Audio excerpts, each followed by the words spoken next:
বিনিময়ে কোনো ইবাদত থাকবে না। তারা বলবে আল্লাহ তাআলা এত অধিক পরিমাণ পুরস্কার কিসের বিনিময়ে পেলাম?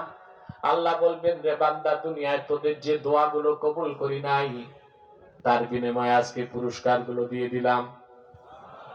আফসোস করে মুমিন বলবে, আল্লাহ, দুনিয়ায় যদি আমার একটা দোয়াও কবুল না হতো কতই না ভালো হতো। তাহলে হালালান তাইয়্যিবা, হালাল রিজিক খাবারের মাধ্যমে আপনার দোয়া কবুল হতে পারে। সুবহানাল্লাহ বলেন। আপনি যদি খাঁটি মুমিন হন আর হালালখোর হন, অবশ্যই আল্লাহ আপনার দোয়া কবুল করবেন। বুখারী শরীফের হাদিস, রাসূল করিম সাল্লাল্লাহু আলাইহি ওয়াসাল্লাম আব্দুল্লাহ ইবনে আব্বাস রাদিয়াল্লাহু তাআলা আনহুমাকে একদিন বললেন, ইহফাজিল্লাহ ইয়াহফাজকা তাজিদহু তুজাহাক। সুবহানাল্লাহ। সুবহানাল্লাহ। তিরমিজির রওয়ায়াতে এসেছে, ইহফাজিল্লাহ ইয়াহফাজকা তাজিদহু আমামাক। সুবহানাল্লাহ। ইবনে আব্বাস, তুমি আল্লাহর হকগুলোকে হেফাজত করো, আল্লাহ তোমার হেফাজত করবেন। বলেন সুবহানাল্লাহ। আল্লাহর হক তুমি হেফাজত করো, আল্লাহ তোমার হেফাজত করবেন। বিপদের সময় তুমি আল্লাহকে তোমার সামনে পাবা। সুবহানাল্লাহ বলবেন। সুবহানাল্লাহ। বিপদের সময় সামনে পাবা। আমরা ডাকলে আল্লাহকে পাই না কেন?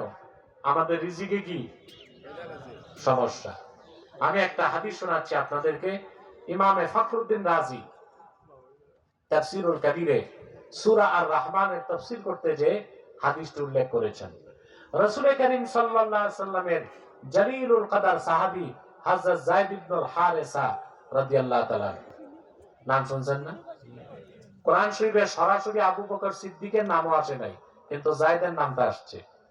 সুবহানাল্লাহ। তিনি একদিন তায়েফ যাচ্ছেন। কোথায়? ওনার সঙ্গী ছিল এক মুনাফিক। সঙ্গী ছিল মুনাফিক, বুঝেন কথা? মুনাফিক দুই প্রকার। কয় প্রকার? এক প্রকার হচ্ছে, এটা মোল্লা আলী কারি রাহমাতুল্লাহ মিশকাতে শরামের কাতে লিখেছেন। মুনাফিক কয় প্রকার? এটা একটু চিনাইতে হবে আপনাদেরকে। চিনাবো? মুনাফিক কয় প্রকার?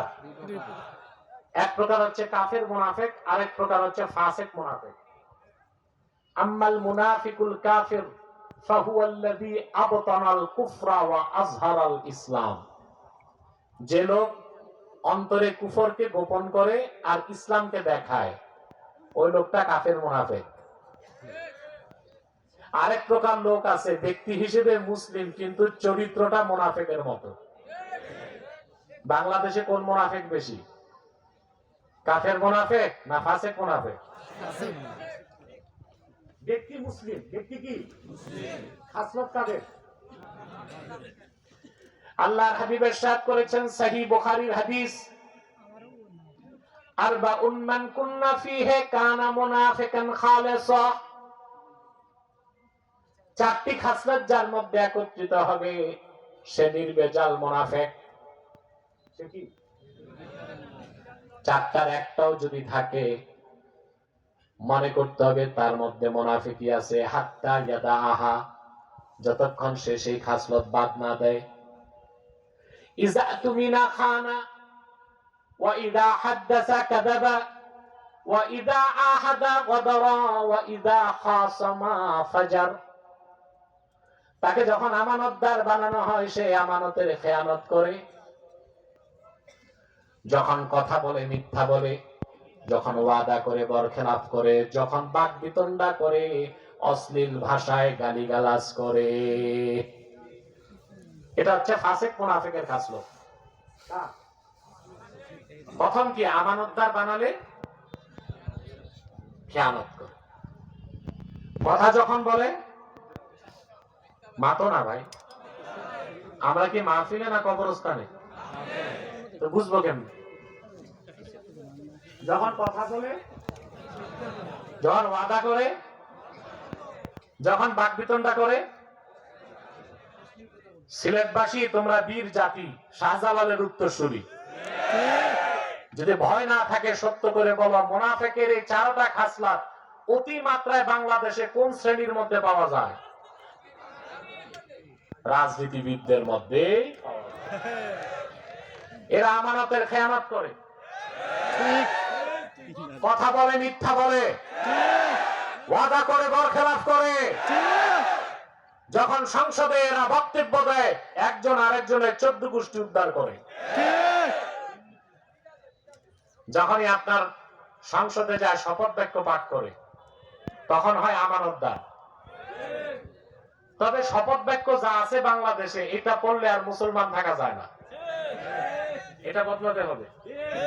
আমাদের দেশে যারা ইসলামী রাজনীতির ব্যানারে আন্দোলন করছেন, তাদের কাছে আমার অনুরোধ, নির্বাচন সংস্কার কমিটিকে বলুন, শপথ বাক্যে এমন কোন শব্দ থাকতে পারবে না যা শিরকি হয়। এই শপথ বাক্যে মিডিয়া ভাইদেরকে বলছে, আমার এই মেসেজটা পৌঁছে দিবা। শপথ বাক্যে এমন কোন শব্দ বাক্য থাকতে পারবে না যা উচ্চারণ করলে মুসলিম সংসদ সদস্যের ঈমান নষ্ট হয়।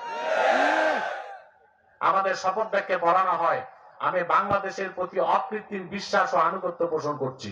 না, মুসলমান কোন ব্যক্তি, বস্তু, জড় পদার্থকে বিশ্বাস করতে পারে না।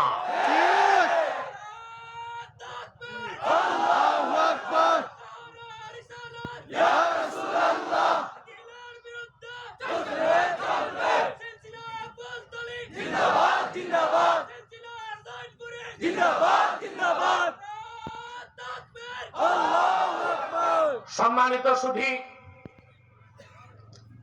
মুসলমান কোন রাষ্ট্রের প্রতি ঈমান আনতে পারে না। আমাদের শপথ বাক্যটা সংশোধন করা যায়। শপথ বাক্যে এমপিরা পড়বে, আমি বাংলাদেশের স্বার্থ রক্ষায় অতন্দ্র প্রহরীর মতো কাজ করব, দেশ বিরোধী কিছু করব না, টাকা চুরি করে কানাডার বেগম পাড়ায় পাঠাবো না। ঠিক না? শপথ বাক্য এইরকম করা উচিত। প্রিয় ভাইরা, তারা যখন এই শপথ বাক্য পাঠ করে আমানতদার হয়, তারপর শুরু হয় খেয়ানত। গম চুরি, তেল চুরি, টিন চুরি, কালভার্টের টাকা চুরি, ডিজিএফ কার্ড চুরি, রিলিফের টাকা চুরি, কাবিখা চুরি। ঠিক কিনা বলে? বিগত 15 বছরে যে টাকা চুরি হয়েছে বাংলাদেশ থেকে, প্রত্যেকটা মানুষের এখন মাথা পিছু ঋণ হচ্ছে 1,07,000 টাকা। কত? তার, আমার, আপনার প্রত্যেকের মাথা পিছু ঋণ হচ্ছে 1,07,000 টাকা। দেশ স্বাধীনের পর হেনরি কিসিঞ্জার বলেছিল বাংলাদেশকে তলাবিহীন ঝুড়ি, আর আমি বলি এখন বাংলাদেশ ঝুড়িবিহীন তলা। আগে তলা ছিল না, ঝুড়ি ছিল, এখন ঝুড়ি নাই, তলা। এসব হয়েছে দুর্নীতির কারণে। আমরা দুর্নীতিবাজদের শাস্তি চাই। ডক্টর ইউনূস বলেছে, দুর্নীতির টাকাগুলো দেশে ফেরত আনবে। আব্বাসীর কথা ডায়েরিতে লিখে রাখেন, একটা চুরির টাকা দেশে ফেরত আনা যাবে না, কারণ ছোট চোরেরা পাঠিয়েছে বড় চোরদের কাছে। আমাদের কলিজা ঠান্ডা হবে, দুর্নীতিবাজ যারা আছে আর জীবনের জন্য তাদের রাজনীতি নিষিদ্ধ করতে হবে। মেহনতি জনতার রক্ত পানি করা ঘামের পয়সা যারা বিদেশ পাচার করেছে, শরিয়া আইনের চোরের শাস্তি হিসেবে তাদের হাত কেটে দিতে হবে।